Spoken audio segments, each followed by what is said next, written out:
Estamos con Xavier Horcajo, economista, periodista. Xavier, un placer como siempre. ¿Cómo estás? Igualmente, ¿qué tal? ¿Cómo va?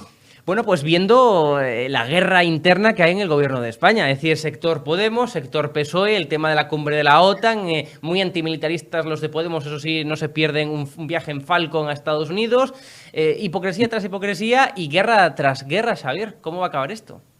Bueno, sí, hemos visto cosas muy interesantes en las últimas horas o días. Hemos visto cosas verdaderamente llamativas. Lo que pasa es que, hombre, el ciudadano español viene de haber visto cómo han convencido a la disco, Irene Montero, para que se vaya a Times Square con las amigas, de lo guay que es ir en Falcon y que me tome por ministra y me reúna con feministas allí. Uy, eso da un caché tremendo. Y eso alegra la vida. Y entonces, claro, los españoles hemos visto eso, a la vez que nos cuentan la hipótesis de una ruptura entre las dos formaciones de izquierdas que forman gobierno. Y claro, la gente no se lo cree. Dice, hombre, estos tíos que viven ahí, Alberto, el ministro que tiene la paella por el mango y que la tiene en la terraza de su casa, ¿no? Bueno, el innombrable de consumo. ¿Dónde va a ir? Pues sí, es verdad. Venimos muy acolchados a creer que estos no van a romper nunca, que van a acabar la legislatura, pero eso empieza a tener un inconveniente mayor, y es que es evidente que van a romper. Es evidente que puede que no sea ahora, es muy probable que no sea ahora, pero esta es la primera fase. Este incendio que abre por primera vez Unidas Podemos en una fase casi agónica electoralmente hablando, es un incendio pequeño, pero muy deliberado, muy a conciencia. Es decir, no lo enciende Ione Belarra, que es tan temperamental, lo enciende pues la parte amable del gobierno, la que se lleva bien con Sánchez, la que fue elegida por Iglesias, Yolanda Díaz. Y eso hay que tratarlo con la importancia que requiere, porque no conducirá a la ruptura este incendio, es probable, pero sí va a ser el primer paso de un camino por fases que terminará en ruptura. Tiene que terminar en ruptura. Si se fijan, ahora es un poco prematuro porque ella pues está por arrancar con su proyecto político este fin de semana. Pero calienta motores porque tiene que diferenciarse electoralmente lo que quede de Podemos, lo que aspira a conducir Yolanda Díaz.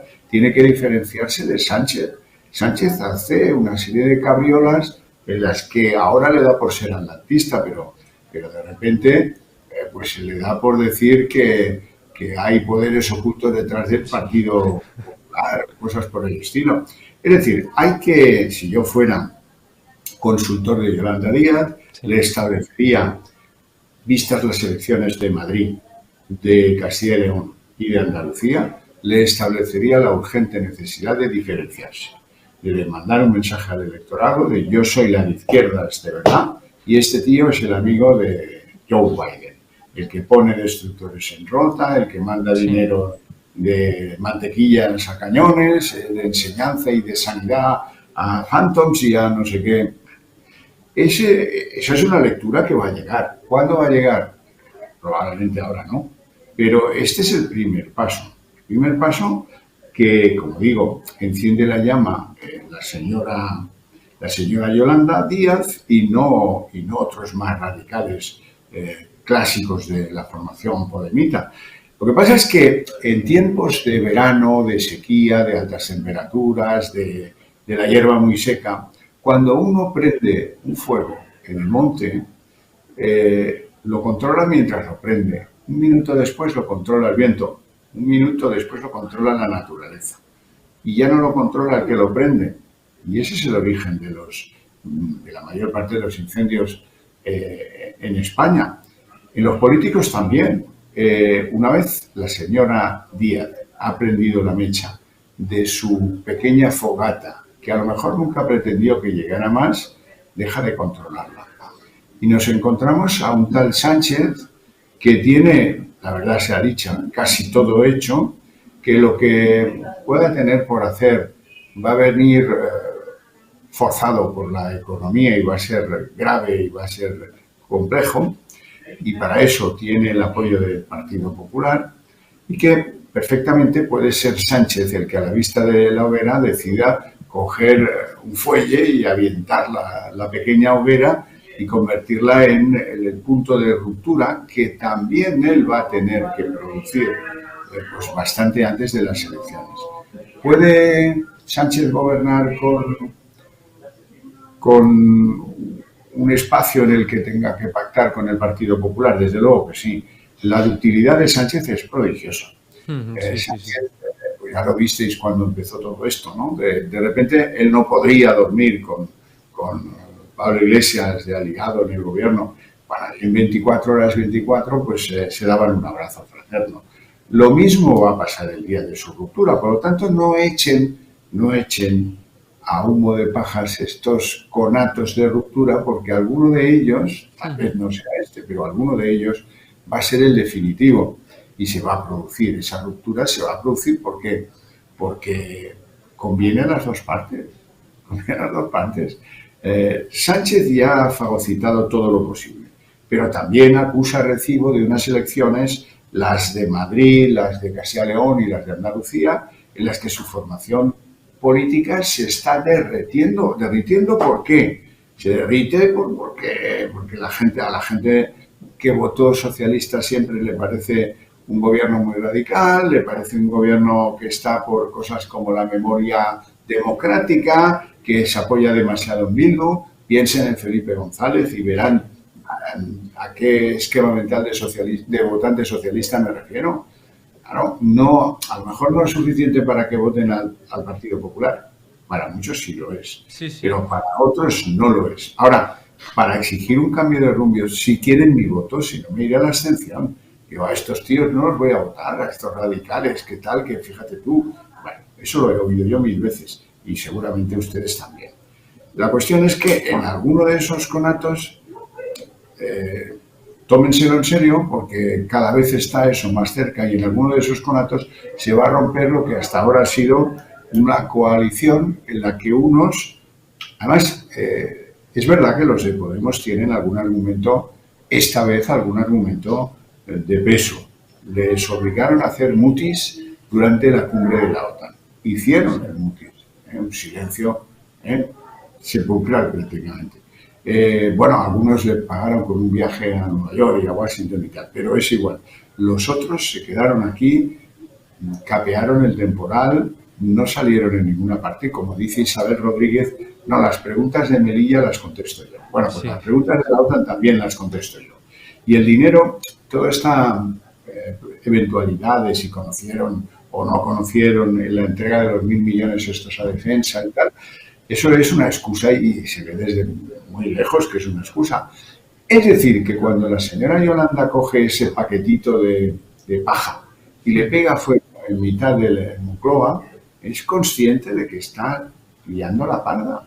Es consciente de que está produciendo un incidente, quizás el precedente al que luego haya que recurrir dentro de unos meses para decir, no, nosotros ya no estuvimos de acuerdo ni con lo del envío de destructores americanos a Rota, ni con los mayores gastos de defensa, ni con el alineamiento este estúpido que estamos teniendo con la OTAN.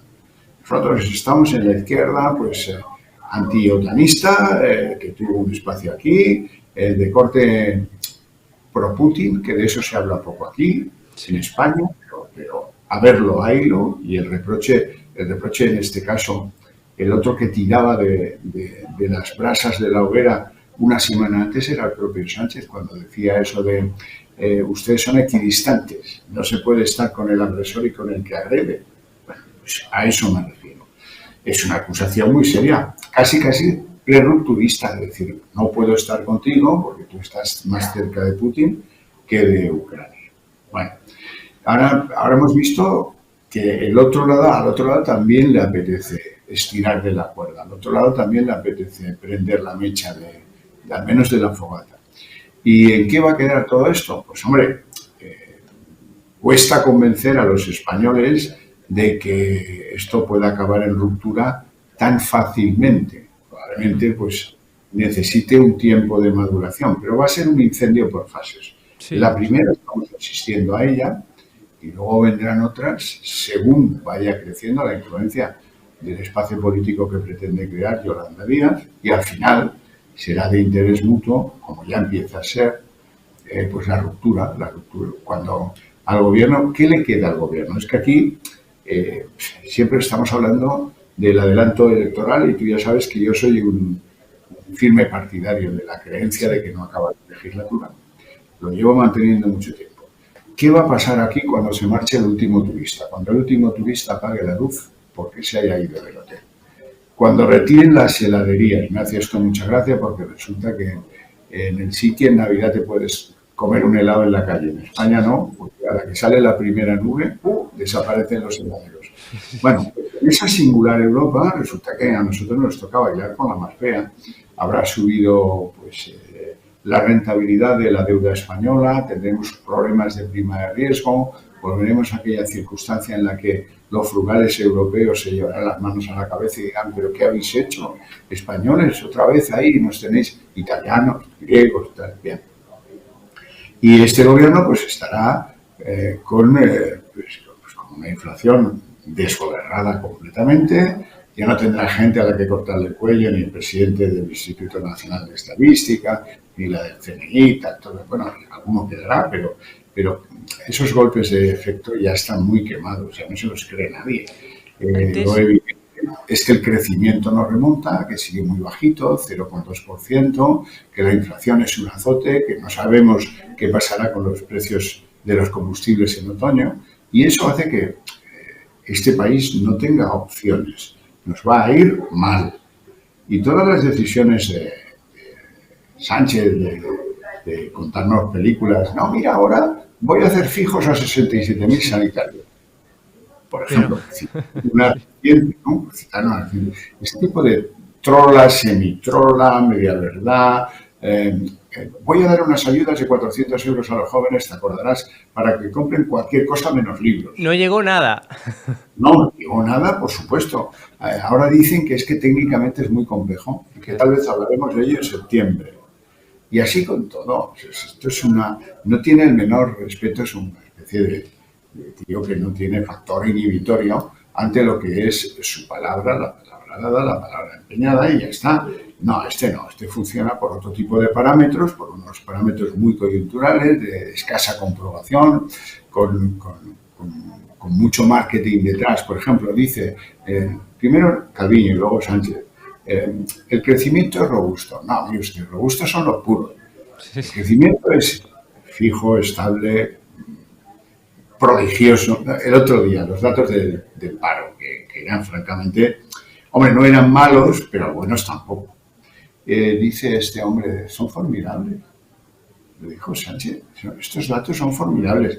Y ahí es donde te das cuenta que te miente, porque dice, son formidables si tiene en cuenta que la inflación está al 10,2%, si tiene en cuenta que la guerra nos obliga a unos precios de locura, pero no formula las verdades. Alguien sensato, alguien que de verdad está asimilando la situación que nos toca por vivir a todos, estaría haciendo otro tipo de preguntas públicamente. Por ejemplo, no acabo de entender yo por qué somos el país, la economía de los países fuertes de Europa, con mayor inflación. Si no tenemos mayor crecimiento, ¿cómo es posible que tengamos mayor inflación? ¿Qué hemos hecho mal? Aquí no vamos a admitir jamás que hemos hecho algo mal. Si alguien está haciendo algo mal, será el gobernador del Banco de España, el Instituto de Estadística o la del CNI, pero el gobierno no se equivoca nunca y no rectifica sus planes. Aquí están haciendo todos planes de emergencia. En Francia cerraron hace un mes una central de carbón y la han reabierto, por si acaso. Aquí tenemos un parque de centrales nucleares que podían aportar y siguen cerradas. Y están a medio gas. Aquí tenemos un parque hidráulico y a poco que se hicieran inversiones, pocas, podría rendir más de lo que rinde, y ahí está que no. Y venga a comprar energía a base de gas. Y además dejamos puertas abiertas porque no somos técnicos de la materia y entonces nos meten goles. Lo del tope del gas, sí, para que nosotros le paguemos la compensación al gas que se lleva Francia o Portugal. ¿Me lo estás contando en serio? Teresa Rivera, por favor.